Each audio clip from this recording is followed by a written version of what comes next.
তাই আমাদের অনিবার্য কারণেই জানার দরকার আল্লাহর নিয়ামত প্রাপ্ত বান্দাগণ কারা, যাদের অনুকরণে দুনিয়ায় জীবন যাপন করলে নিজে সরাসরি আল্লাহর কিতাব না বুঝলেও, নিজে সরাসরি নবীর হাদিস না বুঝলেও, যাদের অনুকরণে দুনিয়াতে জীবন যাপন করলে আমরা তাদের সাথে জান্নাতে পৌঁছে যেতে পারবো। ওরা কারা? এই সমস্ত নিয়ামত প্রাপ্ত বান্দাগণ কারা? এর ব্যাখ্যায় আল্লাহ পাক রব্বুল আলামিন নিজেই কুরআনের অন্য আয়াতে বলেন, মান ইউতিল্লাহা ওয়ার রাসূল ফাউলাইকা মা'আল্লাযীনা আন'আমাল্লাহু আলাইহিম মিনান নাবিয়্যিনা ওয়াস-সিদ্দীকিনা ওয়াশ-শুহাদা'i ওয়াস-সালিহিন। আল্লাহর নিয়ামত প্রাপ্ত বান্দাগণের বিবরণ দিয়ে আল্লাহ বলেন, চার দল বান্দারা আল্লাহর নিয়ামত প্রাপ্ত বান্দা। প্রথম দলের নাম নবীগণ, দ্বিতীয় দলের নাম সিদ্দিকগণ, তৃতীয় দলের নাম শহীদগণ, চতুর্থ দলের নাম সালেহগণ। নবীগণের পথ দুনিয়াবাসী মানুষের জন্য জান্নাতে পৌঁছার সোজা পথ, সিদ্দিকগণের পথ দুনিয়াবাসী মানুষের জন্য জান্নাতে পৌঁছার সোজা পথ, সালেহগণের পথ দুনিয়াবাসী মানুষের জন্য জান্নাতে পৌঁছার সোজা পথ। নবীগণ, সিদ্দিকগণ, শহীদগণ, সালেহগণ, এই চার দল মানুষের পথ জান্নাতে পৌঁছার সোজা পথ। এই চার দল মানুষ আল্লাহর নিয়ামত প্রাপ্ত বান্দা। এদের অনুকরণে যারা দুনিয়ায় জীবন যাপন করবে, এদের সাথে আল্লাহ পাক রব্বুল আলামিন তাদেরকে জান্নাতে সাক্ষাৎ করাইয়া দিবেন। এখানে একটা আনুষঙ্গিক প্রশ্ন রাখতে পারে, জান্নাতে পৌঁছার পথ তো মাত্র একটা, কারণ প্রতীকের জন্য গন্তব্যস্থল পর্যন্ত পৌঁছার একেবারে সোজা পথ একের অধিক হতে পারে না। কথাটা বোঝার জন্য একটা উদাহরণ ধরুন, এই যে মাউথপিসের স্ট্যান্ডটা আছে, এইখানে যদি একটা পথিক দাঁড়িয়ে থাকে আর আপনার সামনে যে খুঁটি আছে ওই খুঁটি পর্যন্ত যদি সে সম্পূর্ণ সোজা যেতে চায়, তাহলে রেখা কয়টা হবে? মাউথপিসের স্ট্যান্ড থেকে খুঁটি পর্যন্ত সোজা রেখা কয়টা হতে পারে? একটাই মাত্র সোজা রেখা হতে পারে। বাঁকা রেখা অনেকগুলি হতে পারে, সোজা রেখা একটার বেশি হতে পারে না। ঠিক তেমনি ভাবে দুনিয়াবাসী মানুষের জন্য জান্নাতে পৌঁছার সোজা পথ একটা মাত্রই হতে পারে, জান্নাতে পৌঁছার সোজা পথ একের বেশি হতে পারে না। কথা বুঝে আসছে কিনা আপনাদের? তাহলে দুনিয়াবাসী মানুষের জন্য জান্নাতে পৌঁছার সোজা পথ সিরাতে মুস্তাকিম কতটা? একটা। কিন্তু আল্লাহ পাক রব্বুল আলামিন সেই পথের প্রতীকের বিবরণ দিয়া দুনিয়াবাসী মানুষকে পথ চিনাতে গিয়ে চার দলের কথা বললেন কেন? নবীগণের পথ জান্নাতে পৌঁছার সোজা পথ, সিদ্দিকগণের পথ জান্নাতে পৌঁছার সোজা পথ, শহীদগণের পথ জান্নাতে পৌঁছার সোজা পথ, সালেহগণের পথ জান্নাতে পৌঁছার সোজা পথ। কত দল? একই পথের প্রতীক আমরা চার দলের অনুকরণ করব কেন? এই প্রশ্ন এখানে জায়গা স্বাভাবিক। প্রশ্নের সংক্ষিপ্ত জবাব মুফাসসিরিনে কেরাম লিখেছেন, জান্নাতের সোজা পথে জান্নাতে পৌঁছার প্রতীক দল চার দলে বিভক্ত হওয়ার কারণ পথের ভিন্নতা নয়, বরং গতির ব্যবধান।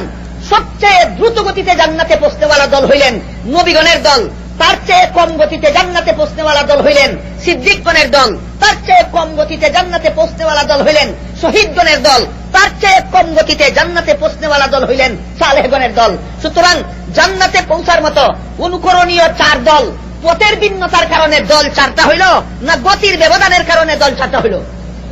গতির ব্যবধানের কারণে চার দল হইল, পথের কোনো ব্যবধান নাই। সিদ্দিকগণের যেই পথ জান্নাতে পৌঁছার জন্য, নবীগণের যেই পথ সিদ্দিকগণের সেই পথ, শহীদগণের সেই পথ, সালেহগণের সেই পথ। জান্নাতে দুনিয়াবাসী মানুষের জন্য জান্নাতে পৌঁছার সোজা পথ একটাই, একটার বেশি কোনো সোজা পথ নাই। তবে চার দলের অনুকরণ করলে সবাই জান্নাতে পৌঁছতে পারবে। চার দলের কথা এই জন্য বলা হয়েছে, তাদের গতির মধ্যে কিছুটা ব্যবধান আছে। নবীরা জান্নাতে পৌঁছার গতি সবচেয়ে দ্রুত গতি সম্পন্ন, তার চেয়ে কিছু কম গতি সম্পন্ন হইলেন সিদ্দিকগণ, তার চেয়ে কিছু কম গতি সম্পন্ন হইলেন শহীদগণ, তার চেয়ে কিছু কম গতি সম্পন্ন হইলেন সালেহগণ। সুতরাং দ্রুতগতি সম্পন্নদের অনুসরণ করলেও একই সোজা পথে জান্নাতে পৌঁছা যাবে, সালেহগণের অনুসরণ করলেও একই পথে জান্নাতে পৌঁছা যাবে। সুতরাং এই চার দলের পথ একটাই, যাদেরই অনুকরণ করা হবে তাদের অনুকরণেই আল্লাহ পাক রব্বুল আলামিন ওয়াদা দিয়েছেন আমাদেরকে তাদের সাথে জান্নাতে সাক্ষাৎ করিয়ে দেবে। আয়াতের শানে নুজুল আরো চমৎকার। একজন সাহাবী হযরত রাসূল করিম সাল্লাল্লাহু আলাইহি ওয়াসাল্লামের খেদমতে আরজ করলেন, ওগো আল্লাহর রাসূল, আপনার দরবারে যতক্ষণ পর্যন্ত বসা থাকি ততক্ষণ পর্যন্ত অন্তর শান্ত থাকে। সংসারের প্রয়োজনে যখন সংসারে বাড়িঘরে চলে যাই, সংসারের কাজে চলে যাই, তখন হঠাৎ করে যখন আপনার কথা মনে পড়ে, সংসারের কাজে থাকা অবস্থায় আপনাকে যখন দেখতে পাই না, মন অস্থির হয়ে যায়। সংসারের কাজকর্ম ছেড়ে দিয়ে আপনার পবিত্র দরবারে চলে আসি, আপনার চেহারা মুবারক দেখে অন্তরে সান্ত্বনা লাভ করি, কিন্তু পরকালের জিন্দেগিতে আপনি থাকবেন সর্বোচ্চ বেহেশতে, আমরা থাকবো নিম্ন স্তরের বেহেশতে। তখন যদি আপনার কথা আমাদের স্মরণ হয়, আমরা যে বেহেশতে থাকবো সেখানে তো আপনাকে আমরা পাবো না, আর আপনি যে বেহেশতে থাকবেন সেখানে আমরা যেতে পারবো না। তখন আপনার চেহারা মুবারক দেখবো কেমন করে? বেহেশতে গিয়ে যদি আপনার চেহারা মুবারক দেখার সুযোগ না পাই, মনে সান্ত্বনা লাভ করবো কেমন করে? জবাবে আল্লাহ পাক রব্বুল আলামিন আয়াত নাযিল করে বলেন, দুনিয়াতে যদি আল্লাহর হুকুম নবীর তরিকা মতে জীবন যাপন করো, আল্লাহ পাক রব্বুল আলামিন পরকালে নবী যত উচ্চ স্তরের বেহেশতে থাকুন না কেন, তোমাদেরকে সেখানে আসা যাওয়া, দেখা সাক্ষাৎ, কথাবার্তা করার সুযোগ সুবিধা করে দেবেন। এই মর্মে আল্লাহ পাক রব্বুল আলামিন এই আয়াত নাযিল করেছেন। নবীগণের সাথে জান্নাতে তোমাদেরকে সাক্ষাৎ করে দেওয়া হবে, সাক্ষাৎ করিয়ে দেওয়া হবে। সিদ্দিকগণের সাথে জান্নাতে তোমাদেরকে সাক্ষাৎ করিয়ে দেওয়া হবে। শহীদগণের সাথে জান্নাতে তোমাদেরকে সাক্ষাৎ করিয়ে দেওয়া হবে। সালেহগণের সাথে জান্নাতে তোমাদেরকে সাক্ষাৎ করিয়ে দেওয়া হবে, যদি তোমরা দুনিয়াতে আল্লাহর হুকুম মতে এবং নবীর তরিকা মতে জীবনযাপন করো। বাকি কথা বলার আগে আপনাদের জিজ্ঞাসা করতে চাই, আপনারা যারা বর্তমান দুনিয়াতে এসেছেন, দুনিয়াতে আসার পর নবীর চেহারা মুবারক কোনদিন দেখতে পেরেছেন? মনে চায় দেখা? আল্লাহ ওয়াদা দিয়েছেন দেখা করাইয়া দেব জান্নাতে নিয়ে, এটা আল্লাহর ওয়াদা। নবীর সাথে আপনাদেরকে সাক্ষাৎ করাইয়া দিবেন আল্লাহ, কোথায় নিয়া? জান্নাতে নিয়া।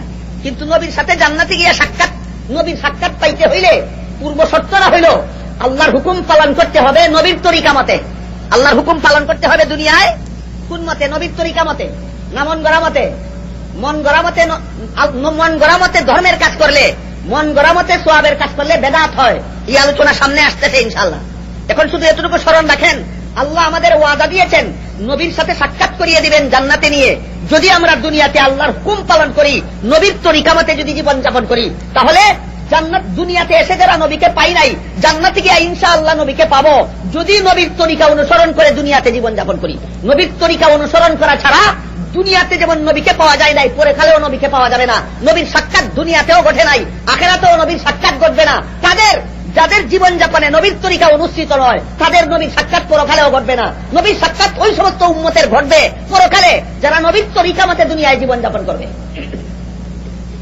এই আয়াতে আল্লাহ পাক রব্বুল আলামিন 4 দল নিয়ামত প্রাপ্ত বান্দাগণের পরিচয় করে দিয়েছেন।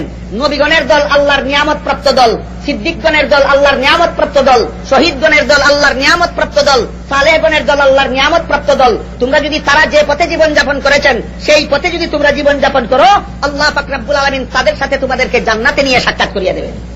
সুতরাং তাদের পথ জান্নাতে পৌঁছার সুজা পথ। এই সুজা পথ শব্দটা কুরআনে সিরাতে মুস্তাকিম শব্দের দ্বারা আল্লাহ ব্যবহার করেছেন।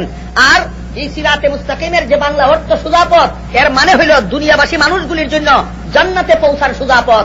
এই মর্মে আল্লাহ কুরআনে সিরাতে মুস্তাকিম শব্দ ব্যবহার করেছেন এবং পথের পরিচয় দুভাবে দিয়েছেন।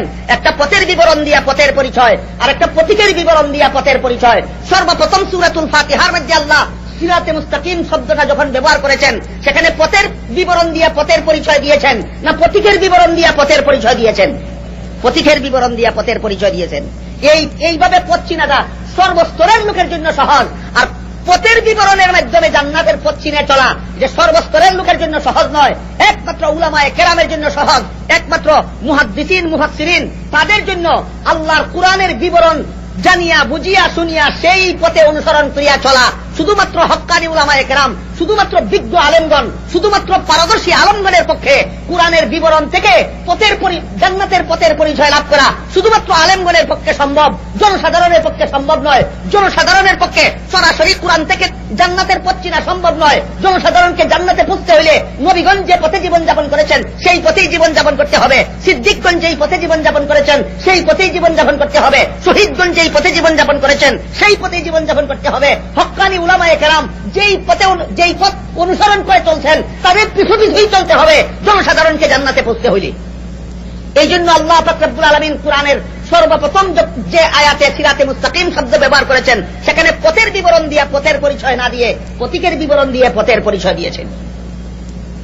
কিন্তু দুনিয়াতে আসার পরে দুনিয়ার মানুষগুলি দুনিয়ার ক্ষণস্থায়ী জীবনের তুচ্ছ বুক বিলাসে মত্ত হয়ে এই সুজা পথ হারাইয়া ফেলে। জান্নাতে পৌঁছার সুজা পথ হারাইয়া ফেলে কোন জিনিসের কারণে? দুনিয়ার তুচ্ছ বুক বিলাসের লোভ লালসার কারণে। দুনিয়ার ক্ষণস্থায়ী জীবনের তুচ্ছ বুক বিলাসের লোভ লালসার কারণে দুনিয়াবাসী অধিকাংশ মানুষ জান্নাতে পৌঁছার সুজা পথ হারাইয়া ফেলে।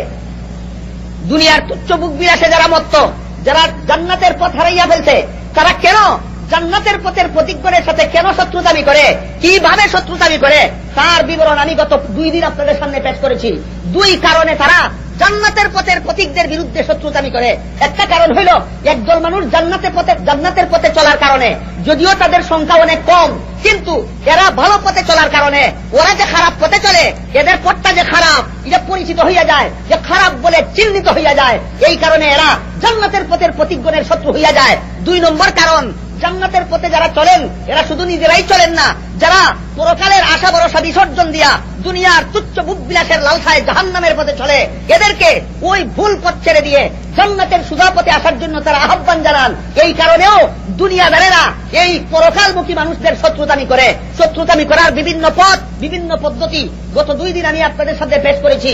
এইভাবে শত্রুতামি করতে গিয়া কিছু মানুষ বেহেশতে পৌঁছার সুধা পথ ইসলাম ধর্ম গ্রহণই করতে পারে না, আর কিছু মানুষ ইসলামের সুধা পথ উত্তরাধিকার সূত্রে পূর্বপুরুষদের মাধ্যমে ইসলাম ধর্ম পেয়েছিল, অর্থাৎ মুসলমান মা বাবার ঘরে জন্মগ্রহণ করেছিল, কিন্তু জন্মগ্রহণ করার পরে দেখে দুনিয়ার বুক বিলাস ঠিক রাখতে হইলে জান্নাতের পথে চলা সম্ভব নয়, জান্নাতের পথে চলতে হইলে দুনিয়ার বুক বিলাস ঠিক রাখা সম্ভব নয়। তখন তারা নাস্তিক হইয়া যায়, মুরতাদ হইয়া যায়, বেঈমান হইয়া যায়, কাফের হইয়া যায়। মুসলমানের ঘরে জন্মগ্রহণ করিয়াও জান্নাতের সুজা পথ ছাড়িয়া দিয়া নাস্তিক মুরতাদ হইয়া বেঈমান কাফের হইয়া যায়।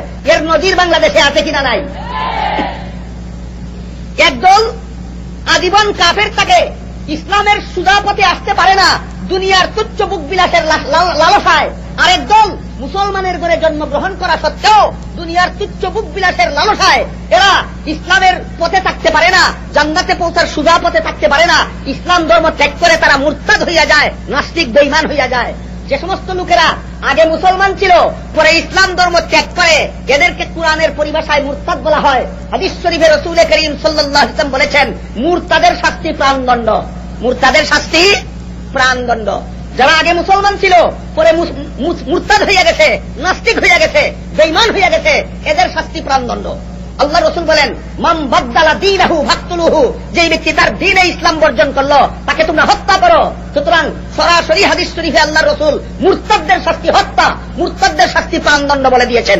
এই সমস্ত বেঈমান কাফির আর নাস্তিক মুরতাদেরা দুনিয়ার অবাধ বুক বিলাসের লালসায় পড়িয়া কত অগণিত দলে বিভক্ত হয়েছে, তার কোনো সীমা সংখ্যা নাই। কিন্তু কিছু মানুষ নাস্তিক না হইয়াও, মুরতাদ না হইয়াও, বেঈমান কাফির না হইয়াও, মুসলমান থাকিয়াও বেহেশতেও যাইতে চায়, আবার দুনিয়ার অবাধ বুক বিলাসও করতে চায়। এমন কিছু মুসলমানও হইয়া গেছে। কিছু মুসলমান এমন আছে যারা পরকালের আশা ভরসা ছাড়ে নাই, আহমদ শরীফের মতো জান্নাতের আশা ভরসা বিসর্জন দেয় নাই। ডক্টর আহমদ শরীফ তো জান্নাতের আশা ভরসা বিসর্জন দিয়েছিল, নাকি বলেন আপনারা? ডক্টর আহমদ শরীফ মুসলমানের ঘরে জন্মগ্রহণ করেছিল, কিন্তু ইসলাম ধর্ম ত্যাগ করেছে, ইসলাম ধর্ম বর্জন করেছে, জান্নাতের আশা ভরসা বিসর্জন দিয়েছে। তসলিমা নাসরিন মুসলমানের ঘরে জন্মগ্রহণ করেছিল, কিন্তু শেষ পর্যন্ত পরকালের আশা ভরসা বিসর্জন দিয়েছে, জান্নাতের আশা বর্জন করেছে। কিন্তু কিছু মুসলমান এমনও থাকে যারা পরকালের জান্নাতও চায়, দুনিয়ার অবাধ বুক বিলাসও চায়। এমন কিছু মুসলমান আছে কি নাই? এই সমস্ত মুসলমান কত দলে বিভক্ত হবে তার বিবরণ দিয়া আল্লাহ রাসূল সাল্লাল্লাহু আলাইহি ওয়াসাল্লাম হাদিস শরীফে বলেন, তাফাররাকাত বানু ইসরাঈল আলা 72 মিল্লাহ ওয়া তাতাফাররাকু উম্মতি আলা 73 মিল্লাহ কুল্লুহুম ফিন-নার ইল্লা ওয়াহিদা। ক্বালু মা হিয়া ইয়া রাসূলুল্লাহ? ক্বালা মা আনা আলাইহি ওয়া আসহাবি। আল্লাহ রাসূল সাল্লাল্লাহু আলাইহি ওয়াসাল্লাম ফরমান, বনি ইসরাঈল হযরত ইয়াকুব আলাইহিস সালামের বংশধর। বনি ইসরাঈলের পরিচয় অনেক লম্বা, ইতিহাস অনেক লম্বা, বলতে গেলে সমগ্র কুরআন বনি ইসরাঈলের বিবরণে বলতে গেলে ভরপুর। সুতরাং বনি ইসরাঈল সম্পর্কে স্বয়ং সম্পূর্ণ আলোচনা করার অবকাশ আমার এখানে নাই। শুধু আপনারা সংক্ষেপে স্মরণ রাখেন, হযরত ইয়াকুব আলাইহিস সালামের পরবর্তী বংশধরদেরকে কুরআনের ভাষায় বনি ইসরাঈল বলা হয়। ইয়াকুব আলাইহিস সালামের মাতৃভাষা ছিল হিব্রু ভাষা, হিব্রু ভাষায় তার আরেকটা নাম ছিল ইসরাঈল। ইসরাঈল শব্দের অর্থ আল্লাহর বান্দা। এই জন্য ইয়াকুব আলাইহিস সালামের পরবর্তী ছেলেপেলেদেরকে, পরবর্তী আওলাদদেরকে কুরআনের ভাষায় বলা হয় বনি ইসরাঈল, ইসরাঈলের সন্তান, ইসরাঈলের খানদান, ইয়াকুব পয়গম্বরের আওলাদ। তাই সংক্ষেপে এতটুকু স্মরণ রাখেন, কুরআনের ভাষায় ইয়াকুব আলাইহিস সালামের পরবর্তী বংশধরদেরকে বনি ইসরাঈল বলা হয়। হাদিস শরীফে আল্লাহ রাসূল বলেন,